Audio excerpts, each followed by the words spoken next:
Hey, Christopher here. We are coming up on episode 100 of the Musicality podcast. Crazy! This has been an incredible journey so far, and I'm truly honored that we've been able to feature some of the world's most impressive and fascinating music educators, delivering powerful insights that can help you do more in your musical life. To celebrate hitting the 100th episode, we wanted to do something special. And as I looked back on all the episodes so far, I thought that what would be most useful would be a way to help you get all the powerful ideas and techniques and strategies from those episodes in one place for easy access. So we've put together a special limited edition collection for you, featuring every single episode, along with a ton of extra resources to help you get the maximum impact on your musical life, plus a bunch of cool bonuses contributed by our amazing guests. This is going to be available for a limited time only, so whether you've just listened to a few episodes or you've been with us since episode 1, please check out all the details at musicalitypodcast.com/celebrate. You won't want to miss this. It's musicalitypodcast.com/celebrate. Ever wondered why some people seem to have a gift for music? Have you ever wished that you could play by ear, sing in tune, improvise and jam? You're in the right place. Time to turn those wishes into reality. Welcome to the Musicality Podcast with your host, Christopher Sutton. In our recent episode with Todd McCarty, we talked a lot about getting your music out there and finding fans. And I know that some of our loyal listeners may have hesitated to actually listen to that episode, because despite what I said in the intro about it being relevant for everyone, I know that a lot of you don't feel like you're ready for creating your own music or for sharing it. So I wanted to address that today, because at Musical U, we really believe that creating and sharing your music isn't an advanced thing for the best musicians only. It can and should be accessible to every musician from day one. But at the same time, I totally recognize that the way music is often taught, you might be feeling a bit intimidated or reluctant to think about that. I'm channeling my past self here. I spent a long time with a chip on my shoulder about this stuff and feeling like there was a big barrier between people who just played instruments and those musicians who really went out there and created music worth sharing. Today, I want to share with you 2 simple ways to get started creating music worth sharing, and then talk a little bit about the sharing itself. I think, and I hope, that the ideas I'll be sharing are going to be useful for those of you who feel like you've never created any music of your own, and also for those of you who dabble, or indeed spend a lot of your time writing songs or composing music. The first way to get started creating music is something that comes from our Approaching Improvisation module in Musical U. If you've been listening to the show for a while, you'll have heard our Improv Month episodes, where we talked a lot about getting started with improvising music.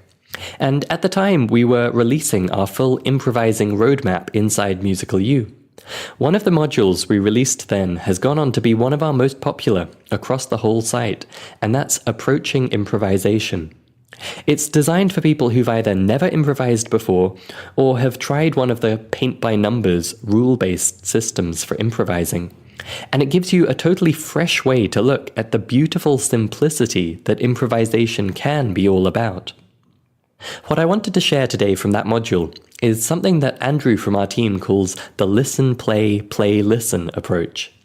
It's the idea that whenever you're making music, you can either be hearing something in your head, i.e. listening, and then bringing it out into the world, i.e. playing, or you can be playing something, for example from sheet music, and then listening to it as it emerges from your instrument. The first approach, listen, play, is essentially about playing by ear, which is one wonderfully free avenue to improvising. The second, play, listen, is about really paying attention to what comes out of your instrument and allowing it to inspire and guide you. In the module, we combine these 2 ideas and we build on them step by step to help you explore improvisation in a way that's pure and simple and incredibly versatile. And that's what I wanted to share today on this theme of creating something worth sharing. Because completely independent of all the specifics of scales and keys and pieces you've learned and instrument technique you may or may not have mastered, these 2 approaches provide a way to tap into your creativity. We recently had a phenomenal masterclass at Musical U with Lisa McCormick, creator of the note-to-self method for music practice, and I think that's something we'll probably talk more about in future episodes. But one comment she made, almost in passing, really stuck out to me and is relevant here. She said, "We need to remember that even a single note in music can be beautiful. Pick up your instrument and play just one note and really listen." That's actually something else we feature in the Approaching Improv module, that idea of starting from one note and building up. And it's that which I really wanted to put in front of you today. That reminder that in opposition to all the grand ideas we might have and the great ambition we might or might not have for our music, we need to remember how simple a lot of the greatest music is. And by sitting down with your instrument and playing and listening and playing, that is a beautiful route to creating something which truly comes from inside you. So that's the first way to get started creating. And if you want more of the specifics about how to make that improvisation experience fun and effective, I'd suggest checking out our Improv Month episodes. I'll put links to those in the show notes, because there are some extra ideas and guidelines that will help. The second way to start getting creative is something that's come up a few times in interviews on the show, such as with Lee Levis talking about stealing like an artist, and Marshall McDonald talking about starting from a solo or a melody you like, and then just playing around with it in different ways. A moment ago, I talked about creating pretty much from a blank slate, just sitting down and starting from scratch, one note at a time. But it can be just as effective to start from something very specific that you know how to play or that you want to figure out by ear, and use that as your starting point. For example, trying to just change the ending notes of each phrase. Try taking the melody up instead of down, or vice versa. If you stick to the notes in the key, you won't sound too strange, or you can try exploring outside the key and see how that sounds. Of course, there are a lot of ways to experiment. In our improv roadmap, we call these dimensions, such as pitch, rhythm, dynamics, timbre, and so on. They are all ways to take something known and make it your own. One personal tip on this front: try to silence your inner critic when you do this. If you're anything like me, then when you sit down to try to create your own thing, and you start from some existing bit of music, you're going to almost immediately hear a voice in your head going, "Well, that's almost the same, you can't claim that's your own." Or, "This is silly, you're just making little tweaks to it." You need to ignore that voice and keep exploring. Sure, changing one or two notes in the riff from Layla or a John Williams soundtrack melody isn't going to provide you with your own unique masterpiece. But ignore that inner critic and keep exploring and experimenting, and you'll be surprised how quickly you'll find your way to new territory, and the riffs, melodies, rhythms, harmony, and more, which are truly unique and have come from your own taste and creativity. So that's the second way: simply experiment. Again, that's something you can take away and do immediately, but it can also be bolstered by knowledge and skills. And all the musicality material we teach at Musical U comes into play here. It's a lot easier to experiment in a way you find satisfying if your brain and your ears understand what's going on in the music. Don't let that hold you back if you haven't yet done musicality training. But I just wanted to mention it as an opportunity if you find yourself enjoying that experimenting and wanting a way to feel a bit more intentional with it. So there are two ways to start creating, and I hope one or both will help you to start creating little bits of music that you really enjoy playing and hearing.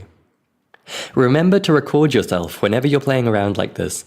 I was talking with Gloria St. Germain from Ultimate Music Theory recently, and she made this point, that whenever you're in that creative mode, even in a relaxed, experimental way, make sure you have a recorder running.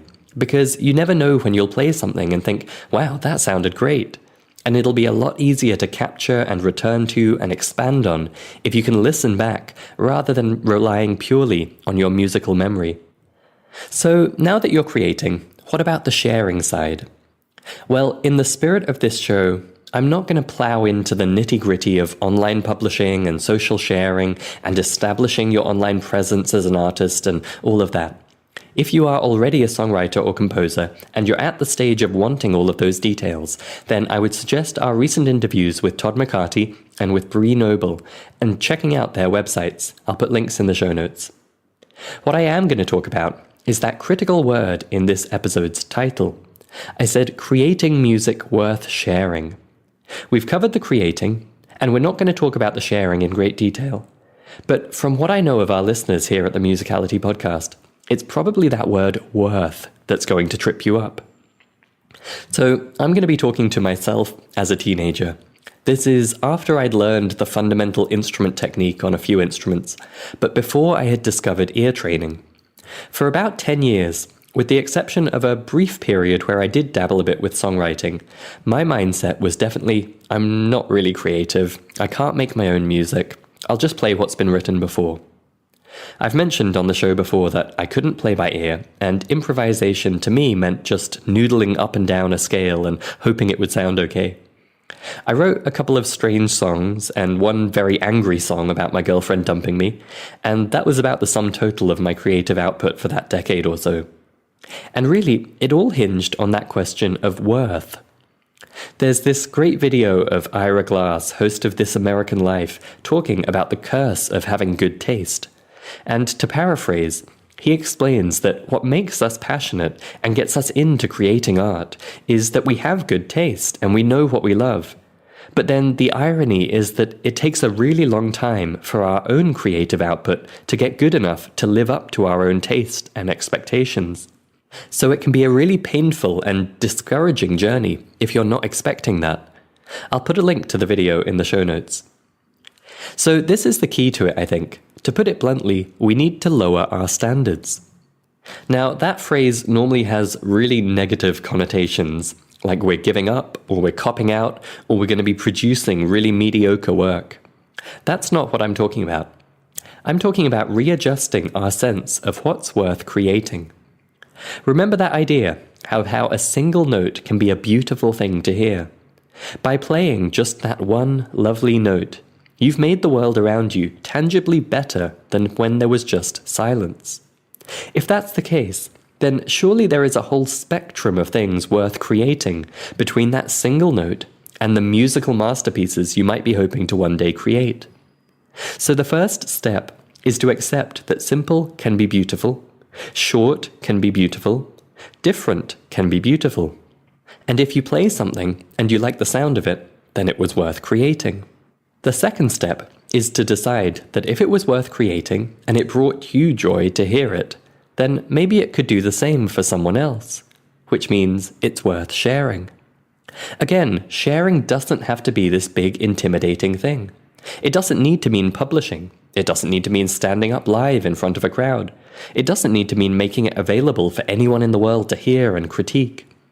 Sharing can be as simple as playing back the recording for a musician friend and saying, hey, check out this riff I played the other day, it's kind of cool, right? Or even, as Gerald Klickstein suggested in his interview here on the show, it can just mean playing for an audience comprised of your cat. Take small steps, and you'll realize that the things you're capable of creating are worth creating, and the things that are worth creating are worth sharing with other people too. This is something we talk about in our Get Confident module in Musical U, that there's a great big mindset shift you can make in your expectations of other people's expectations. We tend to think that other people are going to be really critical and judgmental and expect only perfection from us, when in fact, if you approach the right people in the right way, it will be only a positive experience to share your music with them. Think about your musical friends. Think about your family. Think about a mastermind group like Todd McCarty was talking about. Or yes, think about your cat. Figure out who you do feel comfortable sharing even just a little musical creation with, and then go for it. Now, I'm guessing that when you saw the title of this episode, about creating music worth sharing, your mind might have immediately leapt to songwriting and composing and publishing on YouTube and Spotify and all that. Clearly that's not what we've covered. But what I want to end with is one more point, that it's not an either-or thing. If you begin to create in the ways we've discussed, and you begin to share in the ways I just suggested, you're going to find that it's all a smooth and fun path towards those big, impressive acts of creating and sharing. You don't need to do all the big things from day one. You don't even need to think about them from day one. Start creating. Start sharing. You might be surprised where it takes you, and I guarantee you're going to enjoy the journey. Thank you for listening to the Musicality Podcast. This episode has ended, but your musical journey continues. Head over to musicalitypodcast.com, where you will find the links and resources mentioned in this episode, as well as bonus content exclusive for podcast listeners. That's musicalitypodcast.com.